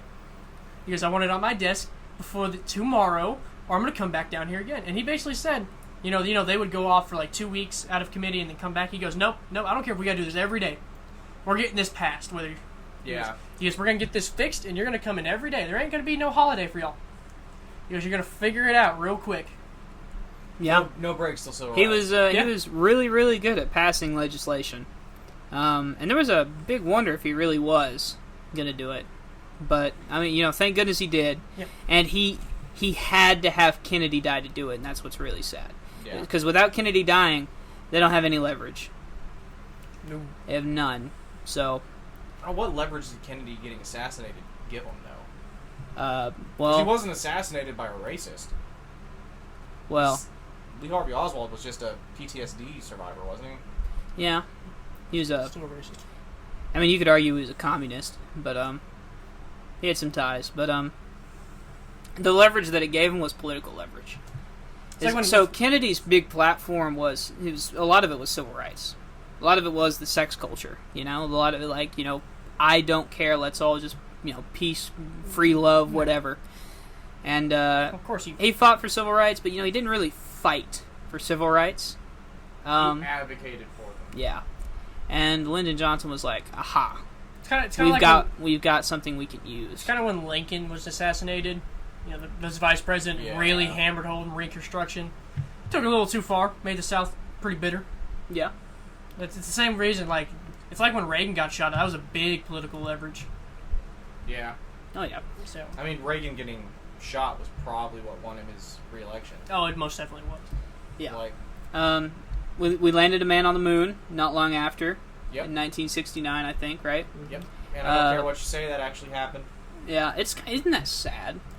Yeah. A significant portion of Americans actually think that probably the greatest achievement out of all of these, to be completely frank with you, scientific achievement. The Russians, I don't know. The advent of the nuclear bomb is pretty huge. The Russians themselves admitted, like, no, y'all beat us in this one aspect of the space race. We admit it. It's like you just beat us. It's all right. Yep. But I think that was a huge deal because we actually invested in new technologies. Yeah. And science and technology, and we used to be on the forefront of these things, and people used to come here. Now, the odd part about NASA is that we don't tell people is that Wernher von Braun, the founder of was NASA, a Nazi. was an SS Nazi. Not a member of the party who was just a scientist who just wanted to be left alone. No, this man dude hated Jews. This dude hung Jews. He hung the 6 slowest Jews outside of his experimental factory. Yeah. Like, this man was a monster that we used to beat the Russians. And then, who was it we got? And that's a real thing. Like, I will... There's a movie about her. Clip, right? There's a movie about her. Are you talking the woman? The black lady who helped us with yeah, she's a black satellites. mathematician. Yeah. The coder, you mean? I think so. Yeah. Yeah. I'll find a picture of the amount of code she wrought. I mean, don't get me wrong, like, computers back then weren't very strong, so you could probably do that in a line of code today, but... Well, back then... Actually, so her friends at the time knew how to program the computers. So that was so they would take the in the other building, and they would take them by hand, because they knew they're going to get, you know, outed by computers, and they taught them how to program and run those computers and know what they read. And so that's how they got to basically keep their jobs, is because they taught them programming, and that way they're like, we'll just keep our same salary, and we'll run the computers for you. And they said, okay. Yeah. Fair enough. Yeah. So, do we got anything else about NASA or anything like that? I don't think so. I mean, the space race was pretty big, at least on huge a deal, like, social level, because Americans really wanted to beat the Russians. It was more of a dick measuring contest between us and the Russians. Oh, that's for sure. Because no one else cared. No one else really cared. Well, no one else was even in the race. Yeah, so it's probably what got Kennedy elected, was he wanted to beat Russia in the space race. He announced in, like, 1960 that we're going to put a man on the moon in the next decade. And nobody thought it was possible, not even the Russians. They said, we're not going to get there in the next decade. Right. And he argued with Kennedy Kennedy and Nixon debated about it, the first presidential debate ever. His big thing with Nixon was worried about colored television. And he was like, do you really think that Russia cares that we have colored television when they beat us in rocket thrust? He said, "Do you really?" Because he knew it was missiles are what's the next wave of war, and you have to be able to do precision landing with missiles if you're going to put a bomb on. Right. So the moon, the advent of lunar landing technology was a lot for missiles. Yeah, it was. And drones and things like that. Targeting systems. And Kennedy knew that. Yeah. Communications, So, winning the space race put America ahead in a lot of different aspects of the coming century. I would argue we didn't win the space race. We won the landing on the moon, but Russia's beat us in every other category. Now, correct me if I'm wrong. Are we still not the only country that's ever put feet on the moon? I think Russia has. I don't know. I'll have to look. I know the Chinese are going to. Oh, really? I didn't know Yeah. that. That seems a little... Okay, whatever. Russians also had the first man to Got a ever little fall late, from space. But Yeah.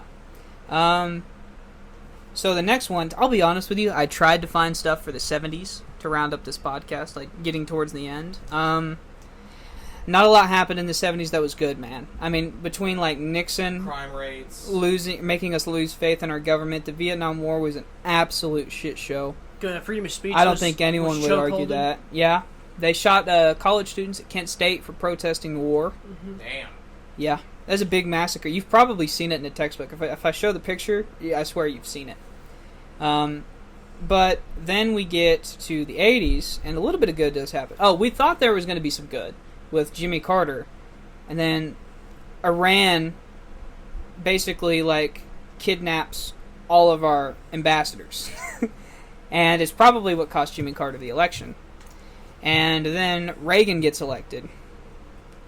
And then we have the Reagan boom. We beat the Russians in hockey. And I know that doesn't sound like a big That was the miracle on ice. We beat them in the Olympics. And people who don't know, the Russians were basically like the American basketball team for hockey. They were unbeatable. They beat the Canadians.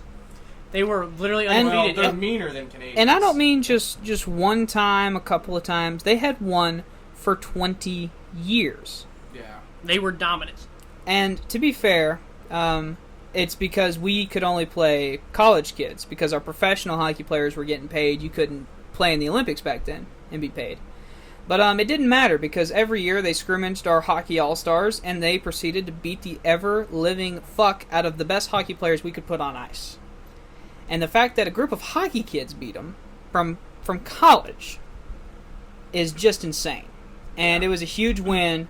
And in the minds of Americans. So if you look at the coach, he didn't pick the best players at the college level, and they asked him why. He goes, "Well, he beat the all-stars at every level." He goes, "I want role players who know their role and play it perfect." Yeah, his big thing was, well, you didn't beat them because you weren't good enough, or you didn't. No, I'm sorry, I phrased that wrong.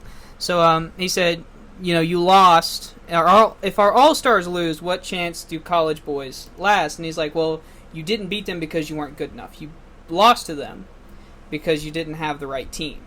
And if you put a bunch of all-stars on the team, I mean, as good as a bunch of Michael Jordans would be, that's a lot of... Michael Jordan. That's a lot of ego on one team. That's not enough ball, is what that is, And then eventually, this was after Reagan leaves and Bush comes into office, communism falls.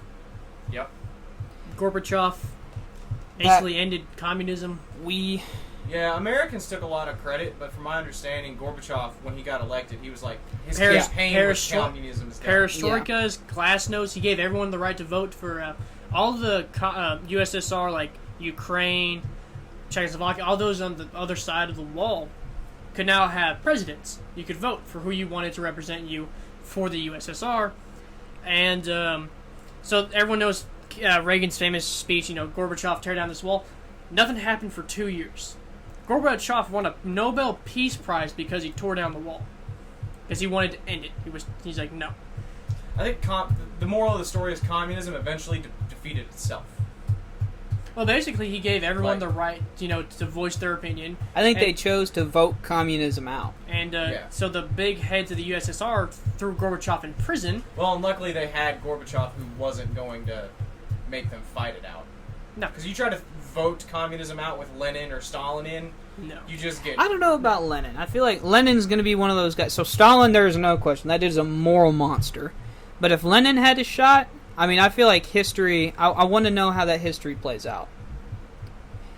To be completely honest with you, I mean, like, don't get me wrong. I've got some firm disagreements with Lenin. I'm no advocate for Lenin, but I think I don't think I would have anyone but loved to see, Gorbachev. because his wasn't a religious, atheist communism like Stalin's was. So I mean, maybe there's a lot that could go there. But the TED Talks, they do a history versus series, like history versus Richard Nixon, and they do one on Vladimir Lenin, and that's a decent trial case. You know what I mean? Garrett, you were alive in the 90s. I couldn't find much. So anything big happened in the 90s? Internet. Internet's a big one. Like, really became, like, privatized. Yeah. Really, the big thing about the 90s was that transitional period between modern tech and old school ways. Like, you know, I grew up filling out Scantrons and ended high school taking tests on computers. Like, it put a lot of 90s kids... It's the gap generation where we... You know, I dealt with dial-up. Yeah. Dial-up sucked compared to modern internet. Of course, it was better than anything, you know, at the time. It was the only thing. God, I think there was a housing crisis in the 90s. Crime rates were really good in the 90s. Got significantly better in the 90s. They were bad in the 80s. By the time the 90s rolled around, they were getting significantly better. Thank you, Joe Biden.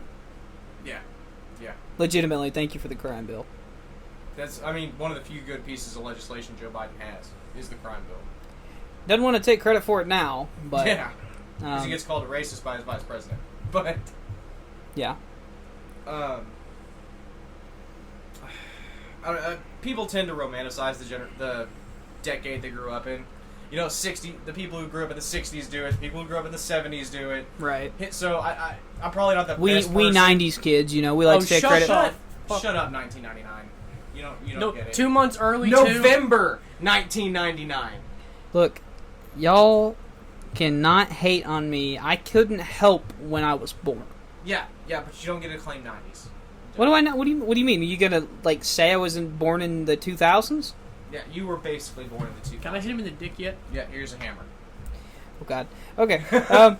has been the Refined Peasants.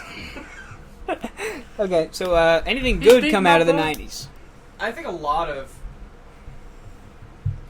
I don't know how much... I mean, besides technology, now in 2020, I don't agree with a lot of the social change that came out of the 90s.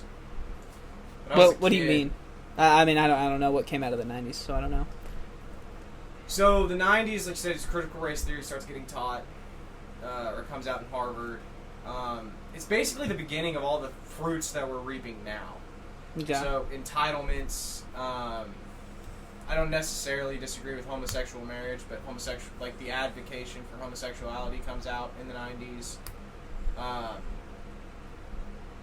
And the 90s was a catalyst for a lot of what's going on now. You can trace it back to starting in the 90s. Mm-hmm.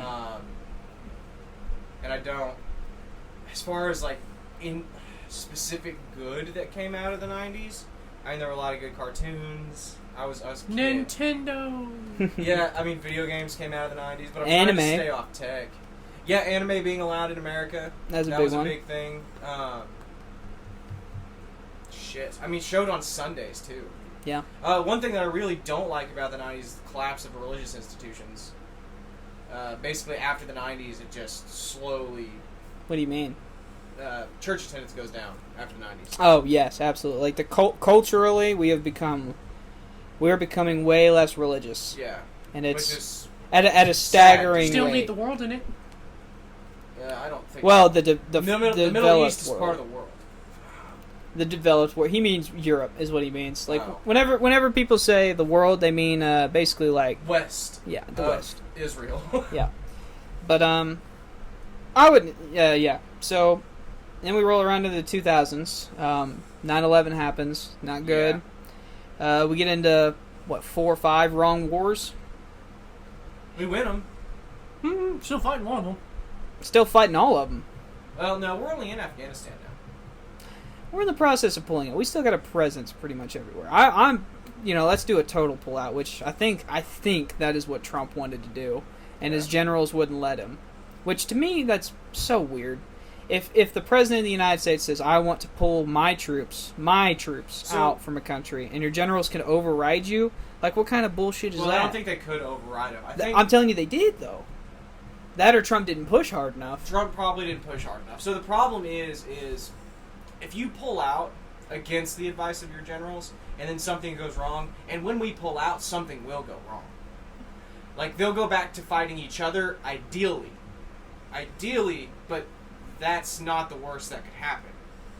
And if you pull out, and then all your generals are like, look, we told them not to pull out, we're not ready to pull out, and then something bad happens, that's on you. Yeah. See, so I think the problem for me, and I think the problem a lot of people had at the time, is the alternative is perpetual war. Yeah. Which is what happened. I mean, there is no reason war like this should last 5 times as long as the Second World War. Right. And not only that, cost us more money as far as, like, total dollars than, like, Social Security during that same time period. Right. Like, you're gonna run up $20 trillion on war? Yeah. Like, that's nuts. There's a solid argument for just getting the fuck out of the Middle East. Like, it costs us way too much money. And, a lot of that's lobbying, Yeah. Because as soon as Raytheon sees that $250 billion in revenue... Isn't Joe Biden invested in Raytheon? Every politician is. Really, besides Trump. Because Trump wasn't. Now, that's not saying he slowed anything down, but he at least had no ties to Raytheon. Right. Which is an important thing. As far... And, I guess Desert Storm 1 happens. Yeah. Invasion of Kuwait in 1990s. Desert Storm, Desert Shield. Yeah. We'll see how that old taking out Saddam Hussein turns out, because, I mean, as bad of a guy he was, I think he kept his shit at shoe level. And his people are crazy. And I mean that literally. I mean, they are stone cold Sharia nuts. Yeah. And he was at least a secularist. He wasn't going to claim a divine right to blow up Israel, But... just Kuwait. That's the history of the U.S. in the Middle East, is taking out one dictator to be replaced by a worse dictator. Exactly. Like, well, did you see the Al Qaeda generals or leaders were like, hey, they sent Joe Biden a message. They goes, we just want to be left alone at this point. We just want to. But we have leave alone. Just leave us alone. But the problem is, every time we leave y'all alone, y'all act the fuck up. Against their own people, against their own other terrorists. So it's really not a huge problem of them coming over here anymore. We thought that, and then 9/11 happened. Well, no. But, I mean, we can get into why 9/11 happened, but no. Alright, so a big accomplishment of the 2000s, Osama bin Laden was killed. Yeah, that was on my list, yeah. Osama bin Laden dies 10 years later. Mm-hmm. I can't think of anything off the top of my head. I think America surviving that 2000 election is an achievement. Like where Al Gore and George Bush? Yeah, absolutely. Yeah. If you haven't seen it, it was almost identical to what Trump did. Like, there was a recount in Florida, or was it Georgia again? Yeah, it was just Florida. It was between 500 votes. He wanted to recount, so they recount it, right? 3 different times. They get 3 different numbers. By the way, all with George Bush winning. I want to clarify that. And he wants another one. And the Supreme Court is like, look, bro, we can't. Yeah. And as soon as they said he can't, he's like, all right, fine. And he could have been a real pain in the ass. Like Trump was. Yeah, that's true. Trump was a pain in the ass. Yeah. And then, but good on him good on Al Gore to concede. Yeah, I guess that's the beginning of the climate change movement, too, with Al Gore. Yeah. That kind of died for a while, though, didn't it? And then, not until the end of Obama. It was pretty much dismissed. Yeah. Yeah, once he lost. People were like, you're fucking full of shit. Like, in South Park, so if you watch old school South Park episodes with Al Gore, climate change is called Man Bear Pig, and it's this Is that the origin of that? Yeah. I did not know this. That's why Al Gore's the only one who sees it. He's like, oh, Man Bear Pig's real, guys. And everyone's like, shut up, you're fucking crazy. That's hilarious. And then Man Bear Pig turned out to be real, and now Al Gore's like, you called me crazy. He's got like a big beard, and he just bowls all day. He goes, I was super cereal. Yeah. It's pretty hilarious. That's hilarious. But, I said, so climate change I guess research starts in the 90s, or in the 2000s. Really, so the Patriot Act gets passed by George Bush, which has been, I don't think was bad in and of itself. No, it was bad. But it's been really misused. And it's What been do misused you by mean? our own government against its When- citizens. When you put pen to paper that says that the U.S. government can arrest you without due process because you might have the potential to cause harm. What in the fuck does that mean, Garrett? like, how do you put pen to paper and I thought actually it was just if you read, like, and pass if you that were through suspected Congress? Of terrorism. Well, back then that meant you had brown skin. This is 2000. This isn't 1960. Do you understand? How much have you looked into Gitmo, Guantanamo Bay? I mean, I know it's probably full of Muslims. It's full of Muslims, and it's not just full of the guilty ones. It's full of, like, people from New York who were brown and had a long black beard. And they spent 10 years in Gitmo that they can't get their life back. Nick's like, what? Come on. Wrap Move it, on, guys. Wrap it the fuck up. We're coming to the end of the fucking decade. So gay marriage, that's one of my last ones. Yeah. Oddly enough, Trump is the first president ever elected to go to campaign on homosexuality. He's the first one to ever come into office supporting gay marriage. Because a lot of people don't remember, but Barack Obama did not support gay marriage. Yeah. At all. And Hillary Hillary Clinton wasn't it's not that she didn't support it, she was very against it. Yeah. And that just shows how far we've come in 12 years. That shows how political your views change depending on the political climate. yeah, absolutely. Like, Trump's been consistent his whole life. Like, he's just like, I don't care what two people do in a bedroom. Unless I can make money off it. Yeah. Another big achievement, Trump got a foreign power in the Middle East to recognize Israel as a sovereign state. Several of them. Or 3 of them, I should Right. say. He got North Korea to come to a sitting table. He got North Korea to come to the Yeah. table. I mean, he did it by sucking tiny in Kim Jong-un's dick. don't get me wrong, it's a good thing just to come to the table and at least have a conversation, but if nothing comes out of the table... They stopped launching over Japan, didn't they? No. So Kim Jong-un left as soon as Trump said, you need to get rid of your nukes. Well, yeah, I was about to say, they didn't denuclearize. Well, I think we've talked about it before, but Kim Jong-un's never going to give up those nukes. It's his only ally. That's the only thing that makes him a world stage player. Right. Well, yeah, it keeps everyone Because else... the North Korean people are dying.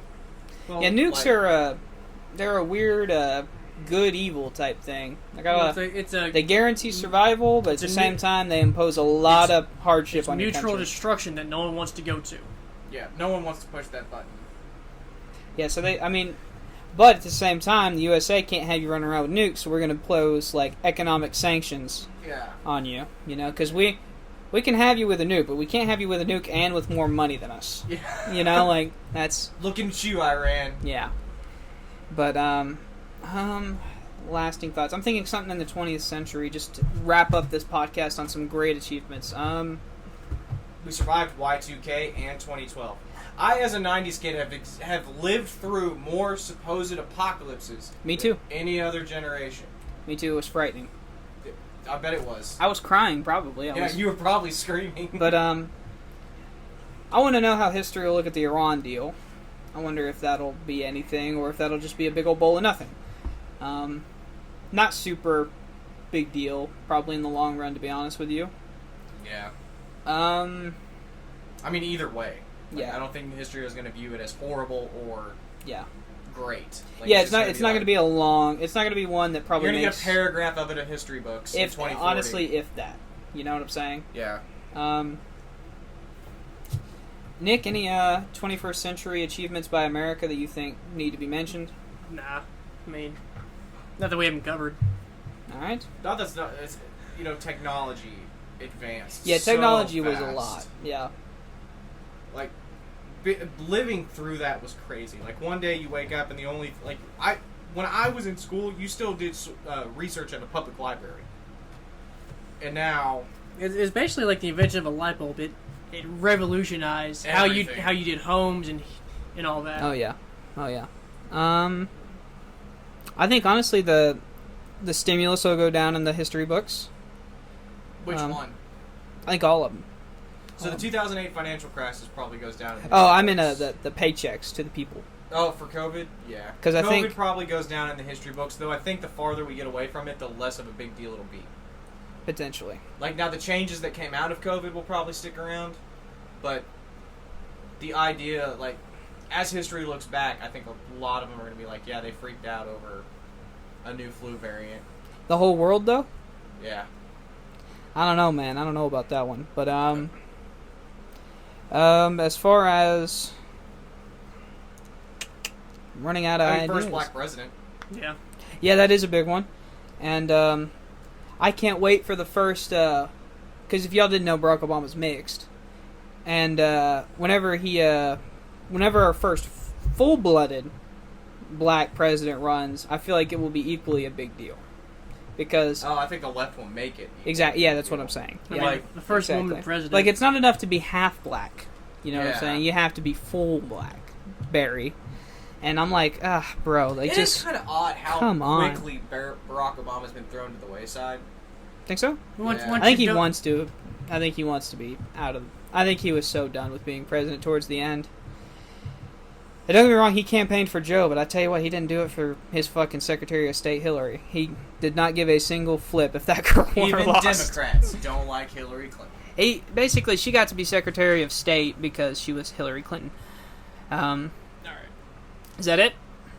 I think that's it. Alright. Well, y'all have a happy 4th. Yeah, happy 4th of July. Enjoy your Independence Day. Celebrate don't lose with... any fingers, please, for the love of God. Well, I hope you didn't, because this will air after. But don't lose fingers. I hope you enjoyed your freedom, and we've accomplished a lot with it. So, all right. Well, y'all enjoy your week. This has been the Refined Peasants. Hey guys, thanks for listening. Don't forget to like, comment, subscribe, hit that little notification bell in the corner, and be sure to let us know if you guys have any ideas for what you want to see from us next. We're a new upcoming podcast. Share it with your friends if you're confident.